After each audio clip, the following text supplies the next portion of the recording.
Assalamualaikum and hi everyone, welcome back to my channel. If you guys are new to my channel, I am Wan Harisun and I am going to share some beneficial content and sometimes not so beneficial content. Jadi hari ni saya akan berkongsi tentang asasi pula. Sebelum ni ada berkongsi tentang matrikulasi dan sebagainya. Jadi hari ni akan berkongsi tentang asasi. Jadi apakah itu asasi?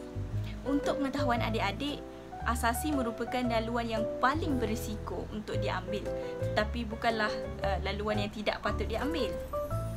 Asasi ni merupakan sebuah program yang dirangka khas untuk pelajar-pelajar cemerlang supaya mereka dapat menggunakan platform program asasi ni untuk melanjutkan pelajaran di peringkat ijazah sarjana muda.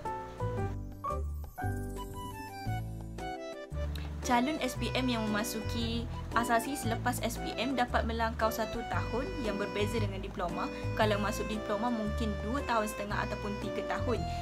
Untuk pengetahuan semua, di Malaysia ni kita ada 12 buah universiti yang menawarkan asasi, iaitu 41 buah asasi, di mana 39 daripadanya merupakan program asasi biasa dan 2 daripadanya ialah program tahmidi.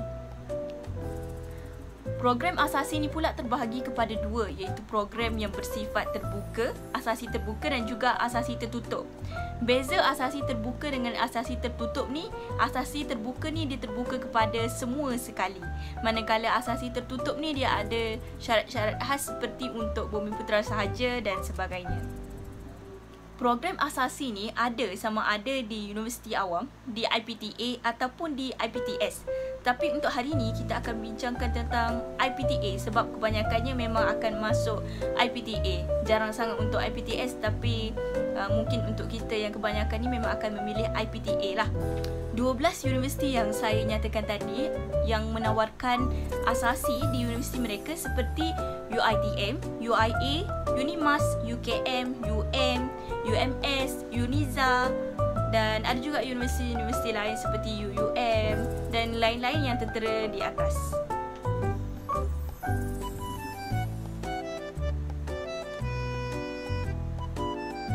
Agak-agaknya macam mana struktur kursus kalau belajar di asasi? Di asasi kita harus wajib melengkapi semua struktur yang telah dibuat, yang dirangka, dan wajib menyertai semua program yang telah dirangka. Berapa lama tempoh pengajian di asasi? Kalau di asasi ni tempoh pengajiannya ialah selama setahun. Ada juga yang 2 tahun tapi bergantung kepada kos masing-masing aliran yang diambil. Contohnya asasi agama, ada juga asasi pertanian, asasi sains, perubatan dan sebagainya. Permohonan untuk memasuki asasi ni boleh dibuat melalui UPU.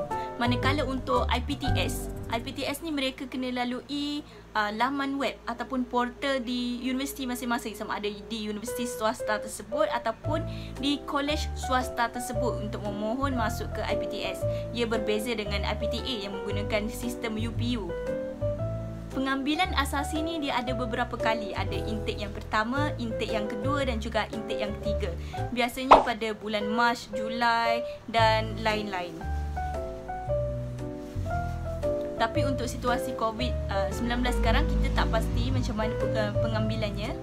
Semakan tawaran untuk IPTA, sama ada kita dapat ke tak program asasi itu, akan diberi melalui laman web UPU. Manakala untuk IPTS pula, kita boleh tengok sama ada dapat email ataupun tidak untuk tawaran ke universiti ataupun kolej swasta tersebut. Untuk program matrikulasi di IPTA, Institusi Pengajian Awam, kita akan mendapat pembiayaan sepenuhnya daripada Kementerian Pengajian Tinggi di bawah bantuan kewangan asasi. Manakala untuk di IPTS pula, kosnya boleh mencecah daripada RM3,000 hingga RM20,000 ataupun mungkin lebih lagi. Sistem penilaian di asasi ni menggunakan antara markah kerja khusus dan juga markah peperiksaan, di mana 60% ialah berdasarkan markah peperiksaan dan 40% pula berdasarkan kerja kursus. Dan ini mungkin bergantung kepada asasi yang berbeza.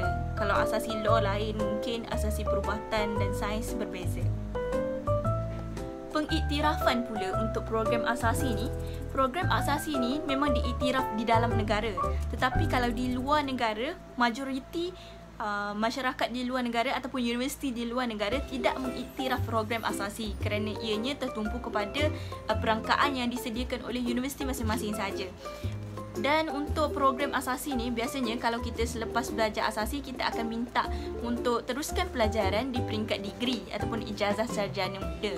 Jadi untuk minta degree selepas asasi ni hanya untuk pelajar asasi daripada UiTM dan UM sahaja yang boleh meminta ijazah sarjana muda di universiti-universiti yang lain kerana diiktiraf oleh universiti-universiti lain. Tapi untuk asasi-asasi di universiti-universiti yang lain memang tak boleh untuk apply universiti-universiti yang lain.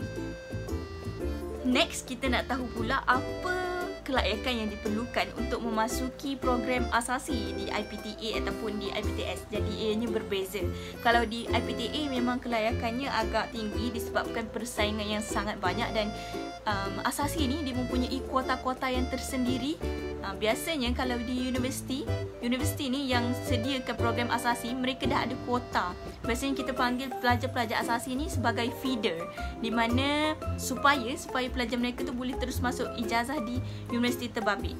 Contohnya kalau UM, dia buat asasi UM, memang dia akan sediakan kuota untuk pelajar asasi UM tu masuk ijazah di UM. Jadi persaingannya agak sengit lah antara kita nak bersaing dengan feeder dan juga orang-orang lain yang nak masuk daripada diploma dan juga STPM.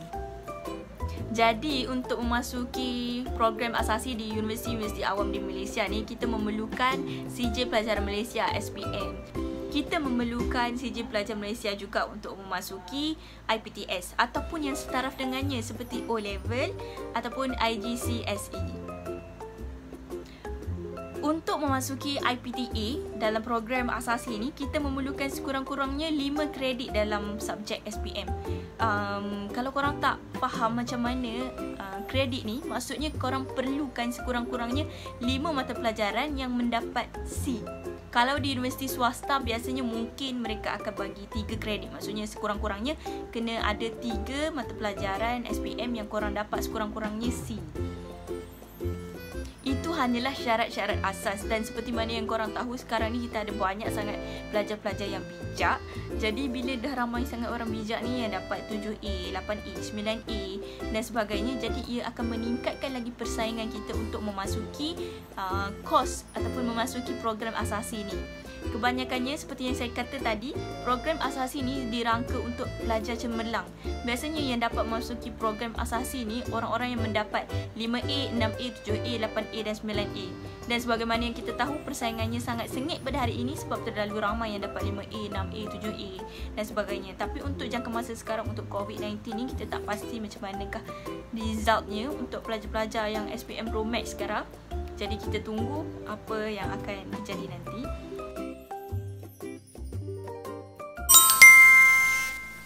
Ada tak antara korang kat sini yang tengah tengok video ni yang berminat nak masuk program asasi? Kalau ada, boleh komen dekat bawah ya. Untuk next video, Akak akan buat video yang berkaitan dengan kelebihan dan juga keburukan memasuki asasi. Jadi, sesiapa yang nak tengok video tu boleh komen dekat bawah, okey? Dan komen juga apa pendapat korang tentang video ni, ataupun korang nak ajukan soalan dan sebagainya, boleh terus komen dekat bawah, ataupun macam biasalah boleh kontak dekat IG, Twitter ataupun mana-mana saja platform social media yang ada. Dan jangan lupa untuk like, komen dan juga subscribe.